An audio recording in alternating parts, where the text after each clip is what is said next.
No, I won't. Blog Talk Radio.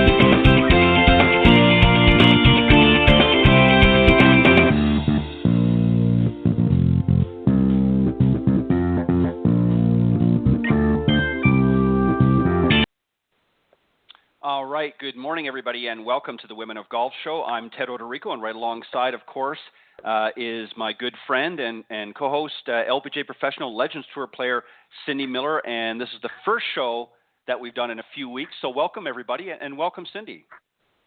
Well, thanks, Ted. How are you doing? I'm doing very well. I'm actually very excited. We've got lots to talk about today. We're going to talk about what you've been up to the last few weeks. And then we're going to be joined a little bit later on by our special guest, Shannon Hanley. She's the Director of Instruction at the Haymaker Golf Course in Colorado. We'll talk a little bit about what she's doing there and some of the things that she's doing to help grow the game, if you will. But first, let me remind everybody very quickly, Cindy, since we haven't been here for a little while, we're live, of course, on Tuesday mornings from 9 to 10 a.m. Eastern, except for the last few weeks we haven't been, of course, as most of you have known. And the quickest way to find us, go to blogtalkradio.com, up in the search key, type Women of Golf, and that will take you to the main page. And that's, of course, live on Tuesdays, as I said, from 9 to 10 a.m. Eastern. And for some reason, if you're not able to join us live, go to that link, blogtalkradio.com/Women of Golf, and you can scroll down to the on-demand section and listen to some of the earlier broadcasts when it's convenient for you. But thanks for joining us live this morning. It's also available as a podcast at itunes.com. Again, just type Women of Golf, and that will take you to the main page. If for any reason you want to call in and speak to either Cindy or myself, you can do so at area code 347-945-5855. And if you want to reach out to either one of us to either be a guest on the show, or maybe you have some comments or questions about the program, or something that you'd like for us to do in upcoming shows, you can reach out to myself at ted.golftalklive@gmail.com or cindy@cindymillergolf.com. Cindy, since it's been a couple of weeks, I know you've been involved in a couple of tournaments. One was, of course, the Legends Championship at French Lick Resort in French Lick, Indiana. And more recently, you were at the LPGA Teacher and Club Professionals National Championship in Kissimmee Resort, Florida. And we're going to talk a little bit about those in here just a moment in that. But how were the tournaments overall? Good turnouts? Fan-wise, you know what? Not that many people come and watch us. But the tournaments went very well. I really played in four things. I played in the Wendy's Charity Classic. That's right, yeah. Where we raised money for adoption for the Dave Thomas Adoption Foundation. And that was very well run. It's been going on for 15 years in Jackson, Michigan. The people from Wendy's are amazing, and there were 24 Legends Tour players with amateurs, and we raised lots of money. I think we raised $275,000 that day for kids. Wow. Yeah, I think I remember, seeing something on you posted on Facebook about that. That's incredible. That's I know the Wendy's tournament has been, as you said, for about 15 years now, and they always do a phenomenal job, and that's fantastic that they were able to do that. Now, you said you played in four, so there was that one. What was the fourth one? French Lick, where I was atrocious. I made a quadruple. As I said, it was really, really wet, and it was really, really long, and I don't hit it that far. Anyway, long story short, and it's really, really scary. So I played pretty bad, and I made a 9 on a par 5. I made a 6 on a par 3. So, again, it adds up fast when you do that. On the other hand, I hit some great shots. Came home and then turned around real quick, gave a couple lessons, turned around real quick, and went down to the LPGA National Teaching Club Pro Championship, where I was a little, skeptical of, I just shot 1,000. Do I really want to play? And I ended up coming in 10th, and my issue is feeling comfortable standing over the ball. Right. And if you would think, well, you're the golf pro, and you've played for 45 years, can't you fix it? And that's kind of the way I talk to myself as well. And I think between all 4 events, I have learned an awful lot about Cindy. And I'm grateful for the opportunity. I played okay at the national championship, but and then I came home and turned around real quick and went to the BJ's Charity Classic, where it's a one-day pro-am with 75 of the Legends Tour players on 3 different golf courses, and wow. We raised like $1 million for charity in that day, which is wow, amazing. Incredible. And there's a small purse, and I came in 15th there and made $3,875. So Alan didn't go with me there. I had to go by myself. And when you play in this tournament, you have to keep your own score and ride with your amateur partners. And they play a shamble, which is they get to use your drive, but then they play their own ball in. So it's a test in patience and learning how to deal with distractions. And I ended up coming in 15th there, which is fine. And I really learned that how I've got to walk into the ball to be able to feel comfortable, and then how to trust the swing. Because I hit some great shots, and then I hit some atrocious shots. So, again, that's the beautiful thing about the game of golf. You never arrive. You're always working on it. No. It's always a continual journey. I want to go back to the Legends Championship for just a second because you raised a couple of interesting points, and I think they're worth digging a little deeper. I know overall you're not happy with your performance there, but I remember, Cindy, before when we were last on the air a few weeks back, before you left, I remember you saying, making some comments that it was a very challenging course. And obviously you had some wet conditions, so that probably helped a little bit to hold the ball on some of the greens. But nevertheless, it was a challenge,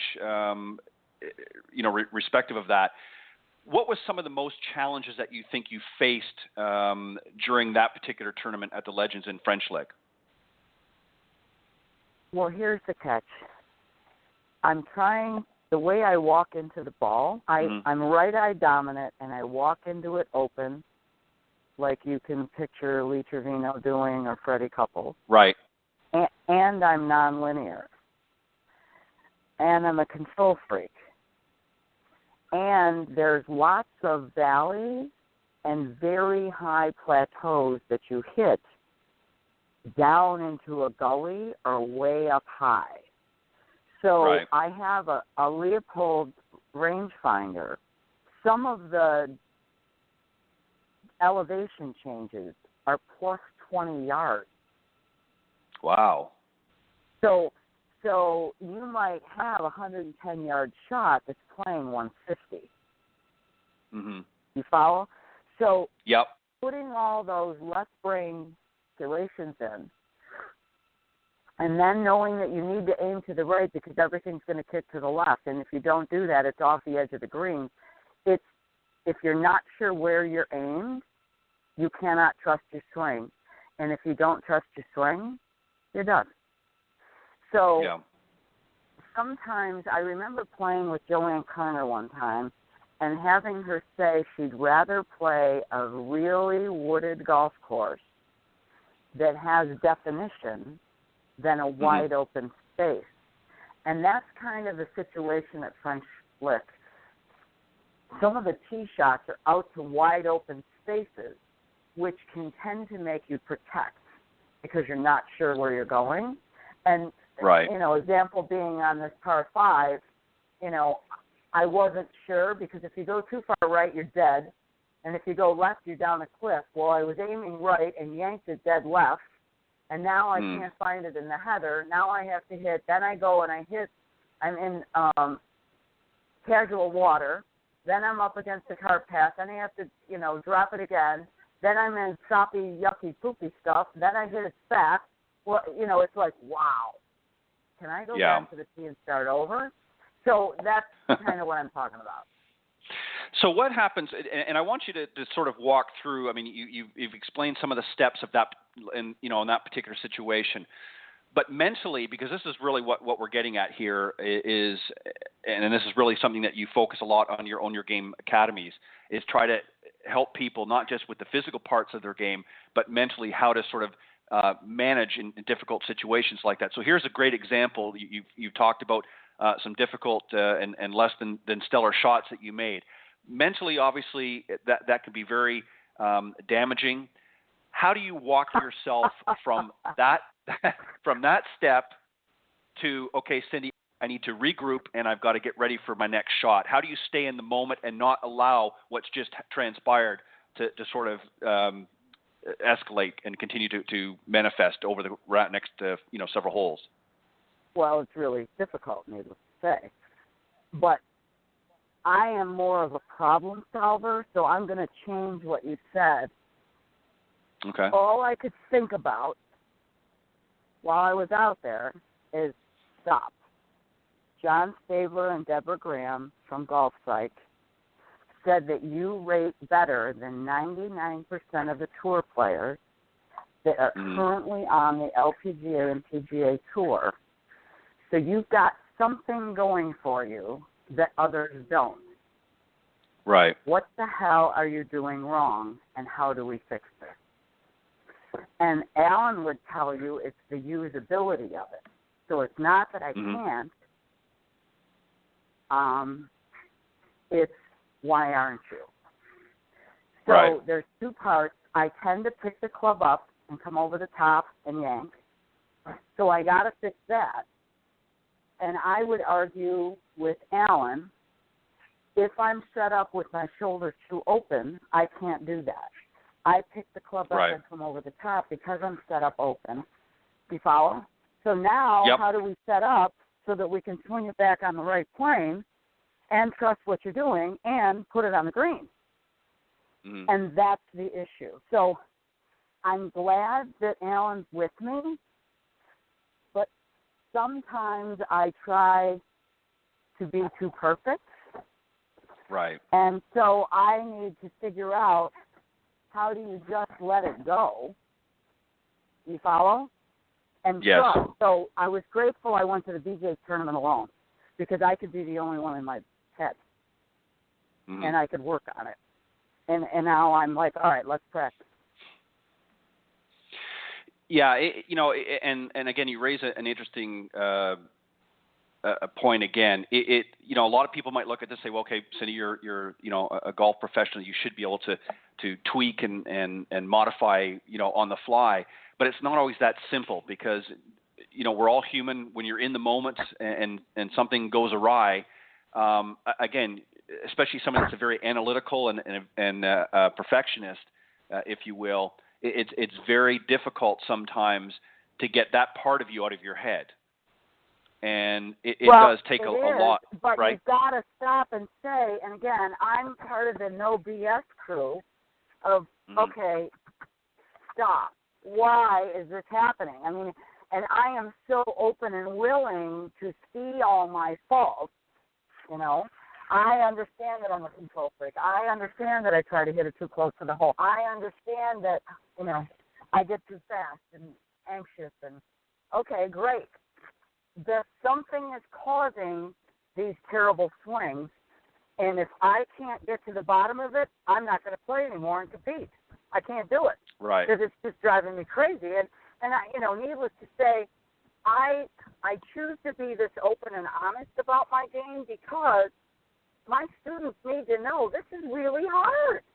Nobody gets to be good without work. And the same thing, like, with Dustin Johnson, how much did he struggle? How many times did he lose to learn to win? So it's not like these guys, are really good players like, oh, aren't you lucky? You don't have to work at anything. No. Let's sit down. Let's talk about this, Right. So that being said, I said to Alan, look, we've got a Women's U.S. Senior Open in 2 years. I have no idea if I'm going to get in. I have no idea if I'm going to try to qualify.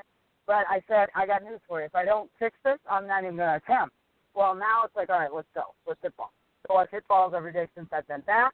I'm playing in the LPGA Regional Stroke Play Championship in Las Vegas at the end of October. You know, I'm filming my golf swing. I'm hitting balls. I'm lining up at things. I'm making everyone watch me. And I've got, okay, how do you get your right brain to work and tell Cynthia to shut up? Right. So that's what I'm doing. And again, you know, one of the things I think that sometimes as golfers we have to be careful of too is our natural tendencies might be to be one way. And let me just ask you this. Let me just again rephrase this in a different way. Do you think that some of the work that you're trying to do is to change what may be a natural tendency on your part, and that could be creating some issues? For instance, let me give you an example, and then I'll tell you what I mean. You know, Freddie Couples has a very slow, sort of smooth, methodical swing. If he was sort of to speed his swing up like Nick Price, it wouldn't work for him because that's not his tempo and his timing. Do you think that there's maybe in parts of your game you're trying to change what it comes natural to you, and as a result creates that imbalance? No, I don't. Here's why. Okay. The most difficult shot, okay, so the National Teaching Championship, I still miss shots. I still hit it yucky. But I got over it, and I got up and down from some places. You know, again, playing in the teaching championship in the senior division, you're playing with friends that you've known for 30 or 40 years, right? And like, oh, my God, Miller, I can't believe you just got that up and down. I'm like, yeah, I'm badass, right? So so that's the real Cindy. I believe that sometimes Cynthia shows up to try to be perfect, but I have to be able to play the real Cindy way.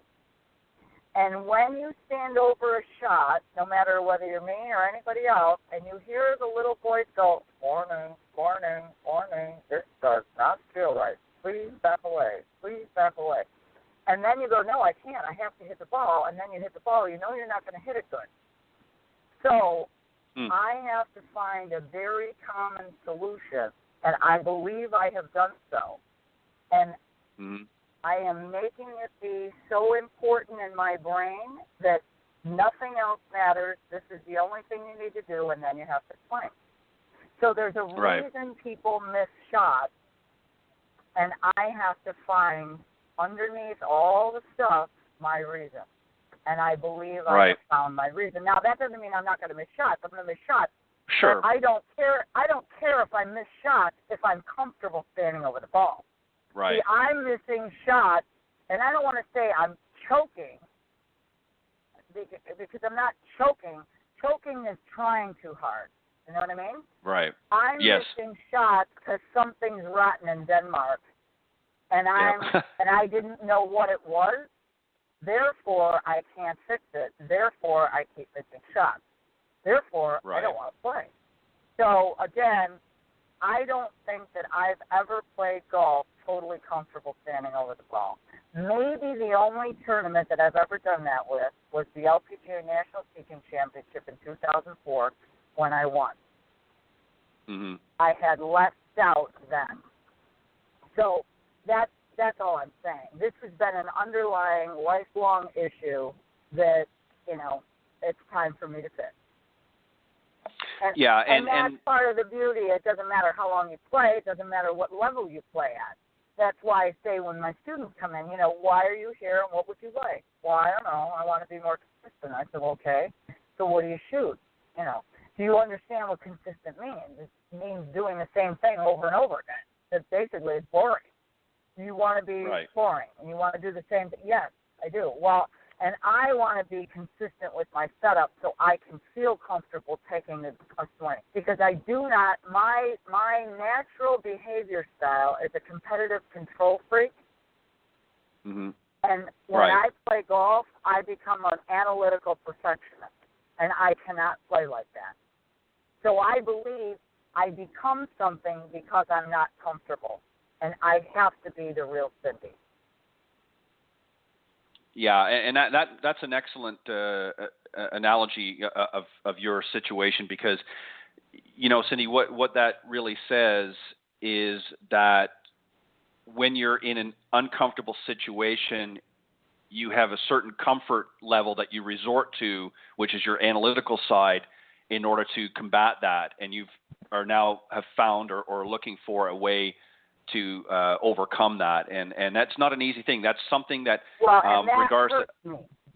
That right. hurts me. So that is detrimental to my game. So again, let's put it this way. The people that I got to play with at the BJ's Charity Classic are one of the main sponsors. And when I walked up to my cart and I saw the guy's name, I know that he's a really big deal at Nestle Waters. And Nestle Waters is one of the biggest sponsors of the event. And I saw him and I go, wow, how did I race to get to play with you, right? I was teasing him. And see, that's the natural Cindy. And he cracked up. He goes, well, because you're my favorite golf pro, right? I go, no, I'm not. Dan Cindy Rarick are your favorite golf pros. But I'm like your favorite teaching pro. And he said, well, yeah, you are. And I said, okay, great. Now, this guy drinks like a fish. Like, he's got vodka in his hands at 9:30 in the morning, right? Wow. Because he's afraid to play without drinking. And he even said, I'd like to be able to hit that shot without drinking. So I need to call him. But anyway, that being said, he's got his iPhone with his boombox, with his extra battery, and I'm riding with him. And this guy stops the drink girl every chance he gets. And he wants to know what kind of vodka they got and the Gatorade and all that stuff. And so the music is blaring. Now I have to keep my score. And I'm on the hardest of the 3 golf courses. So what did Cindy say to herself? You're getting paid to be friendly. You've got one of the best groups out here. Shut up and have a good time. Right. And I did. So I knew what to look forward to. And then the person in front of me had 3 women in her group who had never played golf before. She had to play 18 holes and keep her own score. And I thought, whoa, thank you, Lord, that this is what I got. I'll keep that, right? Right.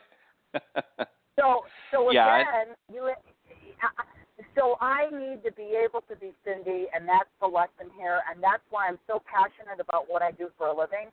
I have to help people be themselves, play their game their way, and own it. And I have to learn my own lessons for what I preach. Right. And that's not always easy to do for anybody, whether you're a golf professional or whether you're a business professional of some other some other type. It's not always easy sometimes to sort of follow your own medicine, and because we get in sort of a frame of mind that you're so focusing outwards on everybody else that sometimes you forget to take a look at yourself and say, okay, I got to do this too, and I've got to sort of listen to my own words. And most people think, well, it just comes naturally, but it doesn't really. It can be very difficult. So I know exactly what you're talking about. Hitting some bad shots here and there, and even not scoring well at one tournament, but then bouncing back and playing better.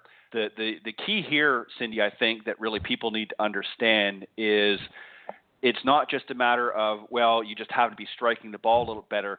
You actually learned something from the tournament you didn't play well that carried you into the tournament that you did play well. You learned something and you were able to take that knowledge. And that's really what's important here, is not just, everybody's focusing on, well, I've got to hit the perfect shot. Well, it doesn't exist. You have to be able to, you have to learn. And that's really what you're trying to teach your students, is to be able to learn from the mistakes that they might make here and be able to move forward. And when they do have some good moments as well, they're also going to learn, but they have to be able to learn from the mistakes as well. And a lot of people don't do that, and I think that's why they continue to struggle. Well, that's part of the sixth mindset. It's that Carol Dweck book called Mindset. I believe that you're never too old to get better, and it's never too late to learn. And so once, the little boy said to me, John Stabler and Deborah Graham said, you've got everything it takes. So there's something missing here, and when we find that, Cindy Miller can play to her potential, whatever that potential might be. It's not going to be to be Right. the best player in the world because I'm too old. And I don't hit Right. it far enough. But to be comfortable in your own skin and say, oh, wow, that was good. I can't do any better than that. You know what I mean? And to feel Right. proud of yourself for accomplishing something and defeating demons and unlocking potential. I have a young girl whose dad played in the Pro-Am with me. Oh, by the way, we won the Pro-Am at LPGA International. So I had 2 young players that I teach and their dad, and then I had another dad who has an 11-year-old daughter who came and she hung with us because she's a little young and she doesn't play that much, right? She's just starting to get into Right. it. And we won the Pro-Am, which was amazing because they got GPS watches, they got Scotty Cameron putters, they got a dozen golf balls, they got trophies. I got $200. Wow. I'm like, whoa, where's my stuff? So anyway, they had an amazing time. And the little girl, Rosie, the 11-year-old, Haley got stung by a bee in the middle of the tournament. So I had to call Tammy, the LPGA official, and I said, look, Alan's bringing her in with her father. Her hand's swollen up really bad. I thought, oh, dear Lord, don't let something happen to this young girl. And she ended up being fine. And so Rosie, we had to keep playing. So Rosalie hit some shots because she had to step in. And she did great. And I'm like, wow, you're doing awesome. So she came back. She's going to play in her first ever U.S. Kids Golf Tournament this past weekend. She came in for a couple lessons, and she's chunking, topping. I said, Rosie, look at me. I need you to brush the grass, and that's all I want you to do. I want you to stop trying so hard, and I just want you to brush the grass. And she couldn't do it. Finally, she did it. I go, did you feel the difference? Yeah. I said, you and me are competitive control freaks who try too hard. You've got to back it down, and you've got to brush the grass. Okay. Well, she wasn't doing it. And I said, look at me. If you're really nervous about playing in this tournament on Sunday, I want you to withdraw, and I want you to go watch the girls. She's never been around any of this. She has no idea that these 11-year-olds act like little tour players, right? And she's just a naive, nice little girl who's just trying to learn how to play and break 65 for 9 holes, right?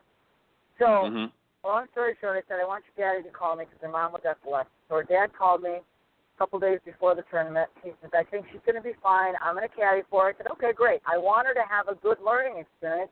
I don't want her to go and get freaked out because that'll ruin her for life. And so he says, no. So Sunday night, I looked it up on the scoreboard, and I see that she wasn't last. She was third from last. She shot 62. So I texted him. I said, how did it go? He said, oh, my God, she had a great time. She finished strong. It was a valuable learning experience. Thank you so much for showing us how she can do this. So, again, you need to know that you have to fail your way forward. And that's the only way you're going to get better. You have to be willing to put yourself out there to look like a jerk, to finish dead last, and then look in the mirror and say, number one, do I want to keep doing this? No, it hurts too bad. I can't stand this pain. Okay, what are you going to do about it? I got to look in the mirror and figure out what's wrong with me. And then I got to plant a seed, and I got to start working on it.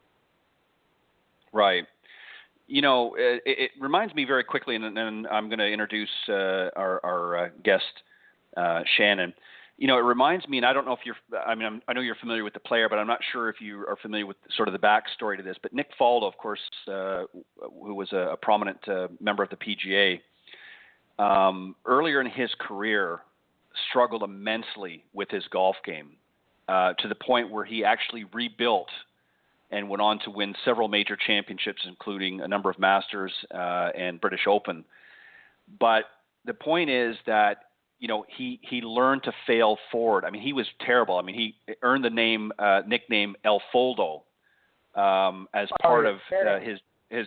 Oh, no. And then, of course, Nick Faldo, for those of you who don't know, is a member of the European PGA, and then, of course, came over here to the United States, and now I don't know if he plays as much anymore, but an announcer, excuse me. And so he's doing other things as well. But I remember watching some of his earlier videos. I always admired Nick because I like the fact that he really got into himself, if you will.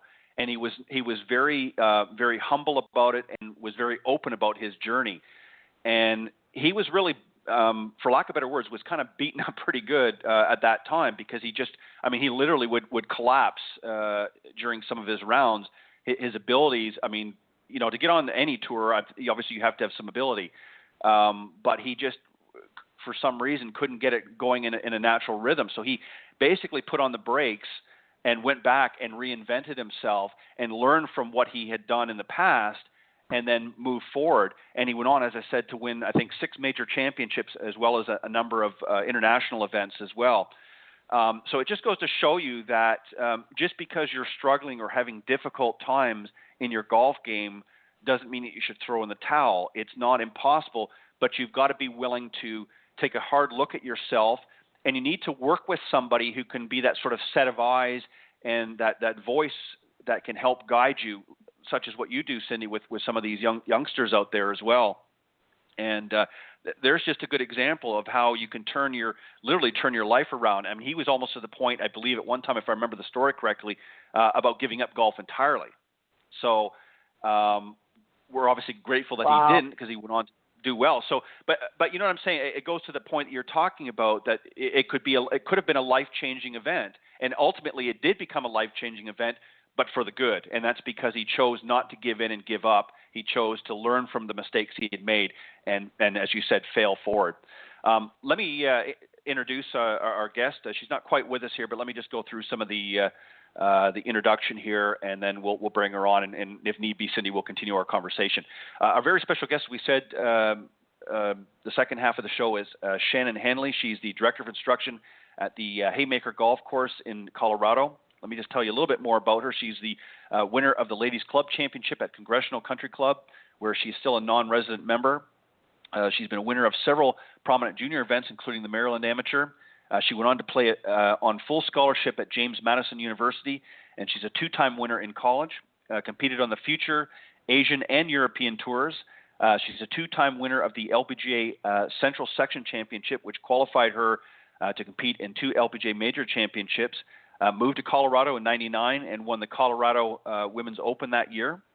She was formerly the Director of Instruction at Foothills Golf Course in Denver before moving to Steamboat in 2003. And as I said, she's currently the Director of Instruction at Haymaker Golf Course there. She is the Steamboat Women's High School golf coach and owns Change Your Numbers, an indoor teaching facility, which we'll talk to her a little bit about when she comes on, that focuses on the importance of nutrition, strength, flexibility, diet, club fitting, and technique for peak golf performance. She's a Class A member of the LPGA and PGA, and she's also, which is kind of interesting, and I'm going to talk to her a little bit about this as well, she's a certified Orbis fly fishing guide, and of course enjoys many other great outdoor fun activities that Colorado has to offer. So very well-rounded. So let's, I see she's here now, so let's bring our very special guest out, Shannon Hanley. Good morning, Shannon. Good morning. How are you, my friend? Good, honey. Thanks for getting up early for us. Hey, you bet. You bet. Beautiful, beautiful morning out here in Colorado. That's good. Now, are you staying there all year? You know, for the most part, Cindy, I am going to go back to Florida probably for the months of January and February, but for the most part, I'm here teaching my college class for the fall, and then the girls' golf team will start up in the spring, probably in the 1st of March. So I have a couple months I get to go run around and do some stuff. Cool. Now, I got to interrupt because I know Ted's going to say something, but we were just talking about failing forward and choosing to change your life. And our listeners don't know it, but you have totally changed your life and your physical body. So I admire you for that, and I am very proud of you. So I would like you to tell us how you did that and what happened, and because now that you're a nutritionist, I don't think you'd ever thought about being a nutritionist 15 years ago, right? Well, actually, I'm not my skilled nutritionist on my staff. I do have somebody from Natural Grocers, Alicia McLeod, who is my sort of resource for people who are involved with my Change Your Numbers studio. So for me, it was a lot of different things. Changing your diet certainly has a huge impact. I used to have a love affair with Coca-Cola, and so of course I had several a day, and then I got into a great exercise regime, and out here everybody in Colorado is pretty healthy. So it was a little bit easier. People would always, grab you and ask you along for a hike, or I had a dog, a new puppy that was keeping me active. So there was a lot of great things that were occurring all at the same time to have me go through my little transition there. But it was awesome. It was awesome. Well, that's good. Well, you look great. I'm so proud of you. Tell us about your indoor facility. Oh, gosh, my indoor facility. So it's been a dream that I've had since I was a little girl and I first got into the golf business. And I always thought that it would be really nice to have a place inside where I could just go and hit balls myself personally. So there's a lot of personal love into the facility. It's about 1,000 square feet on the first floor and about 400 square feet on the second floor. And it has an indoor hitting bay where I purchased the TrackMan. As you know, Colorado out here in Steamboat in particular, because we're at 7,000 feet, we have a pretty short, fast golf season. We won't open our golf course till mid-May, and we actually will probably be closing here, and it's hard to believe, in about 3 weeks. Usually by mid-October, wow. We've got snow on the ground. So what do you do in the winter as a golf professional when you're not traveling to Florida to try to make ends meet, working multiple jobs? So I ended up building an indoor facility here, which was great. And part of the indoor facility, I was trying to think of a holistic approach to golf. And, there's so many golf businesses and companies that are sort of keying in on that. Nike with their programs, and, of course, Titleist with the TPI program where I went through the level one checkpoint, and saw really a really interesting correlation between the importance of fitness and performance as you're trying to progress a student through the learning process in advancing their skill in golf. So that was one idea, and I sort of having my own transition and going through, how much more energy you have when you're a little bit more fit and eating correctly, and how much of an impact that plays on your overall mental outlook and your health outlook. And, when you're physically fatiguing your body, you sleep better and you think more clearly, and it just all is this whirlwind, big old snowball effect that as you move on down the road, that's kind of where everything came in. So my facility, I had a gal who teaches Pilates. I have an instructor who teaches yoga for the breathing aspect of it. He's also a personal success coach as well as a physical trainer. Of course, I have Tom doing some club fitting and club repair out of there. I have Alicia doing some healthy cooking with hydration and nutrition. So it's kind of a neat little concept in a microcosm, and I always feel like if you look at most of the girls and guys that are playing on tour, it's certainly a pattern that they're actually utilizing for advancing peak performance. When you look at this fitness level just alone of the PGA and LPGA Tour the last several years, it seems to be the direction that those guys are going for sure. Now, did you build the facility on the property of a golf course, or did you buy your own lot, or where are you? I didn't. I bought a facility. It's located in it's on the western side or west side of town here. It's a building. I'm just a lease tenant, or actually I own the space in a building, in a warehouse space. But I bought the actual space, and I gutted the space and started from scratch, and learned a lot about the process of building and netting and video and lighting and commercial kitchen and cooking, and what your layout would be and where you want things and what you would buy, as far using a lot of recommendations from Charlie, my trainer, to say, okay, what's the most important pieces of fitness equipment today? And interestingly enough, you think, oh gosh, I got to buy a rower and I got to buy a bike and I've got to buy, and a lot of elastic bands and a few dumbbells go a long way for people's fitness level without having to expend an amazing amount of cost. So, the bottom line is you can get fit with a jump rope, a dumbbell, and a couple elastic bands just as easily as you can with all the highfalutin machines. So do you have a yearly membership? How do your students or customers come in and use all this great stuff you've got? Yes, it'll go into a membership scenario. Most of the time in the summer here, the clients that I have want to be outside and playing when the weather's nice. And they all, of course, most people move to the town of Steamboat because they enjoy skiing. But what I've found is my average client base is getting a little bit older, and, they're getting a little bit more beat up from their bodies and riddled with injury, and they're looking to do some other activity. So, having the golf opportunity for them is great.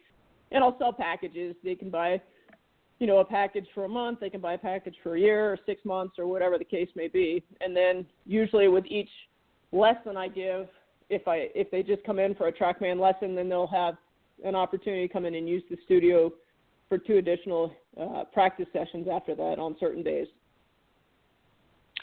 That's great. Shannon, let me jump in here real quick, because I want to talk to you a little bit. I know that you have a position also as head golf coach for the one of the high schools there, golf team. Let me ask you, with so many distractions out there, sort of captivating our youth's attention from social media and that, how do you help them to stay focused and sort of disregard, I hate to use the term, but disregard the world around them? How do you get them to stay focused and not distracted from their golf games? Well, interestingly enough, don't think we don't use technology at the studio, and getting them involved Sure. and engaged with the technology is actually pretty cool. So for them, it's a great thing. With my girls, the challenge for me was we started our season last year, February 29th, and we ended our season on May 3rd. We had 5 feet of snow on the ground on May 3rd. So the girls, in order for them to actually ever even hit balls on the grass, we had to drive to a town in Colorado called Grand Junction, which was about 3 hours away. So it becomes quickly evident that golf for the girls in Steamboat in the spring is a spring sport, or what we call the Western Slope. It really, it's kind of a, it's crazy. I mean, it's like, really? But so the studio was kind of a cool thing, and this concept that I had was even nicer for the kids because I taught the kids life skills. And we talked about when you're eating and you're having eating habits, and we're talking about hormonal teenage girls, and quite frankly, disclosing to them that they're going through a significant change in their bodies, and it's okay, and that it's right. something to be expected, and it's out. It's not a control thing. It's just so teaching these kids life skills quickly became evident for me, and I think that that's what I'm trying to get through to the kids. It's not like I'm going to raise a bunch of kids that are going to the LPGA anytime soon. Maybe long term if they have enough commitment, but certainly we're not in an environment here that has that ability to facilitate that kind of player. Right. Now, I see also, too, you started a women's golf league. Tell us a little bit about that. Oh, gosh, that was so much fun. So when I arrived to the Valley here in Steamboat, we have 4 golf courses, which is pretty neat for a town of 10,000. I was the hired-on golf professional over at a private club here in town called Catamount Ranch and Club, and my first ladies' day, I had 4 ladies, and I said, well, where is everybody? And they're like, well, we don't know, and I certainly saw ladies, so I just started picking up the phone every day and asking, come on out, come play, please come play. And over the first year, I grew the Ladies Golf Association from 4 to about 25 ladies that were pretty active. And so I had set up with the head golf professional at that time, Jim Miller, and he was the director of golf, and Tom Taylor, my boss, and I said, can we do a ladies guest day here so that ladies can bring their friends over and showcase their golf course? And they said, sure. And so I said to ladies, hey, we have a ladies guest day, invite your friends. Well, as the day came closer to the guest day, we didn't have anybody on the list. So I kept asking the ladies who were more frequent out at ladies day at that time. I was like, why are you guys not bringing any guests? They're like, well, we're second homeowners and we don't know anybody. So that perpetuated an idea in my head to start a ladies interclub golf league. So I went around to the different golf courses in town, and I had all the golf professionals agree, and I said, do you have a group of ladies here? Oh, yeah, absolutely. So we started a ladies interclub golf league with the acronym called SWIGGLE, which stands for Steamboat Women's Interclub Golf League. And in 2 years, our group went from 24 to over 100 ladies that had joined the SWIGGLE, and they would play once a week at each of the different clubs. And the people in the Valley, ladies in the Valley at that time, had never played match play. So that was really exciting for them to be introduced to a new form of play and try to get used to rules. And I had a couple of a gal named Jan Hatcher from the Colorado Women's Golf Association come up from Denver and talk to them about the rules of match play and why they're different and how they're different. So it was really nice. Great support from the local Women's Golf Association down in Denver and the local pros to get this Ladies Interclub League started, and now we're thinking about expanding outside of the Valley and maybe incorporating some of the courses from Vail or Craig or some of the other local communities surrounding, which is kind of neat. I like That's the fact. awesome. What really impresses me about that story, Shannon, is the fact that the creativity and the inventiveness of taking an idea in a situation where, you know, there really wasn't much going on at that particular time, and you found a way really to create something that wasn't there before. And I like that, and that's really epitomizes growing the game. And I like what you've done there with Swiggle. Hey, thanks. It's been a load of fun. You know, we got a lot of the ladies. You know what the greatest part about that is?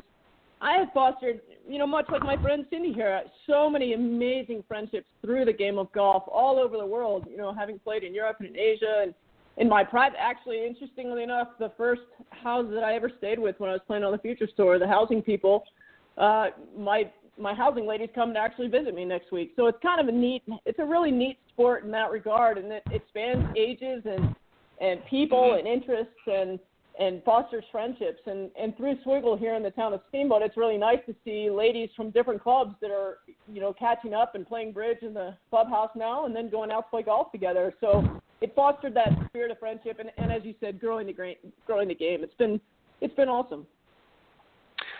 You know, also too, Shannon, I think the other thing, and I imagine that somehow, you know, through your communications with all of these women, that you have an opportunity to talk to some of them that maybe are business owners. You know, golf obviously is a great social game, and also, you know, we love to have fun at it, but it's also a great business tool. And this is something that's still fairly new to a lot of women. Do you try to work with some of the local entrepreneurs in your area and explain, I'm referring, of course, to women, and explain some of the benefits of incorporating golf into their business life? You know, it's pretty funny. I think that anymore that's a little bit of a given. You know, I'm not a part of the Young Persons Network or anything. I am a part of the Toastmasters out here, which is great. And there's a lot of great little groups that are popping up. And I think the people who, as I said, in Steamboat, it's kind of crazy. Unlike most other facilities and places, you know, people can play golf. A lot of the time they get to play golf year round. So here it's jamming a lot of things in, and certainly people see that with the impact of the fundraising efforts. And that's something I'm not quite as confident in possibly, but I can certainly see the benefits for especially my high school team, you know, in getting them involved in different community awareness. So for example, you know, part of our fundraising effort, the local Ace Hardware here will set up a grill, and the girls get to go run the grill, and any money that they make goes back to the girls' golf team, which is kind of cool. So I think the girls at the early level are seeing certainly the benefits of golf and fundraising efforts in the community. But certainly I think all the ladies who are small business owners here definitely see the advantage of golf and being able to network. Maybe not so much because we're a little bit of an eclectic community in the sense that we don't have a huge, you know, we're a small town of 10,000, 3 hours from a major city. So a little bit unique in that regard, but still significant in the business world here as well. Fantastic. Now, I also saw from some of the notes that you had forwarded to Cindy that you're a certified Orvis fly fishing guide. Now, I know this is not golf, but I'm going to give you an opportunity because it kind of caught my eye, and I'll tell you why in a second. But explain how that came about. Oh, gosh. You know, I love fishing. I always have. I've fished, you know, with hot dogs on the side of the dock from the time I was 6 all the way through. And I was out here, and I had said to my brother, he said, well, what are you going to do in the wintertime when it's snowing out there? And I said, well, gosh, I don't know. He said, you know, you love fishing. Why don't you become a certified guide? So at that time, there was an Orvis certified fly fishing guide school up in Vail. So I went up, and I was amazed at actually how many parallels there are with fishing when you talk about loading and unloading a rod, the same way they talk about loading and unloading a golf shaft. They talk a lot about visual learning styles, and when you're standing there with somebody on the river to try to describe how the cast actually, you know how you put the pieces of a cast together. And so it's amazing to me the similarities actually of golf and fishing. But, you know, it's one of those hobbies turned passion. And certainly in Steamboat, I'm the only female fly fishing guide. So when somebody does come in and like, hey, is there a gal in the valley who can take us out? You know, it's nice for me. I'm a captive audience in the sense that I'm the go-to person. And, you know, the nice part about trout is they're a little silly because they all sit in the same little hole in the same little river in the same stretch. So we have them all named. We have, you know, Harry up here in this hole, and we've got Bob in this hole, and we've got George in this hole. And as long as you can get it, you know, the fly in front of them and keep somebody to get a fly in front of them, they're going to catch a fish and have a great day. And that's what it's all about. It's all about having fun, lots of smiles, bringing joy to people's life. That's awesome. The reason why I wanted to really make a point of mentioning that, Shannon, was, as I'm sure you're probably aware, a very well-known golfer that we'll all, of course, recognize, Jack Nicklaus, is a very prominent fly fisherman himself and does that many, I think even to this day, fishes in that manner in his off seasons. Did that for many, many years, and I remember reading some articles about that. And he too had made that comment about the similarities in the casting and that to his golf swing. So I'm sure that he was able to work on his golf game even off season when he was doing a little bit fly fishing. So that's fantastic. So what's next for you? What's the next progression or step, if you will, in your golf enterprise in Colorado? Well, one of the greatest things I just recently, I was approved to actually teach this golf class up at the college, and it's called Full Spectrum Golf. And the idea is we took the same concept I have with girls, and we actually are rolling it over to a college class. So it's really nice in the sense that I have now 13 students for the first time. They've offered college, golf up at the college, and the girls, and guys who are participating in the college class now have the opportunity, at least for the first 9 weeks, to get some golf experience backgrounds. And it's things from how you check into a golf shop to what you wear on a golf course to how you behave. The importance, again, going back to something you brought up a little bit earlier, importance of networking on the golf course and the importance of utilizing golf as a business tool. From what to do when there's lightning near to, the soups and nuts of golf. And then I'll have Alicia come in also and do 3 class sessions on the hydration, nutrition component. She'll actually do some healthy cooking for the class. And then Jonah will do some sports psychology. So he'll talk about the importance of visualization and the skills of visualization. As he's got some amazing experience with the U.S. ski team here in Steamboat. So again, pretty cool concept, rolling over, the same kind of philosophy and introducing it more from, the small community of just the girls golf team to the broader community in the sense of the Colorado Mountain College here. And then if it's a successful program, back-to-back semesters, then they'll actually roll it out to all the Colorado Mountain Colleges, there are 12 around the state of Colorado. And they'll use that program as part of their curriculum. So that's kind of an exciting idea. That's fantastic. Awesome. So how many classes? Is it one semester or all year, did you just say?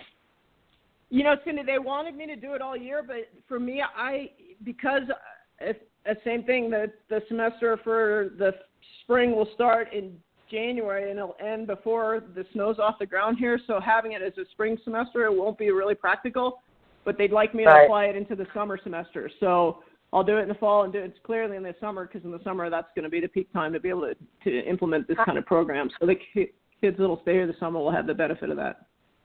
How many classes will you have them for this fall semester? 16. Oh, that's so awesome. It'll be 16 classes, roughly 30 hours of classroom time, 32 hours of classroom time. So it's fun. And it's fun to sit down and write down and think about, if you were trying to teach somebody all the things of golf, what are the biggest things that jump out at you as you've progressed yourself in your own golf career? What were all your learning? The big buzzword in the high school is teachable moments, and defining teachable moments for people, and when they occur. It's kind of cool. Oh, that's fantastic. So cool. We need to have Shannon, you on again and talk about this. Yeah, for sure. Yeah, we would definitely love to have you come back. Shannon, how can is there a website that you have that people can maybe go and learn a little bit more about what you're doing in Colorado? You know what? I'm sort of in the process of putting that together. That's my fall project.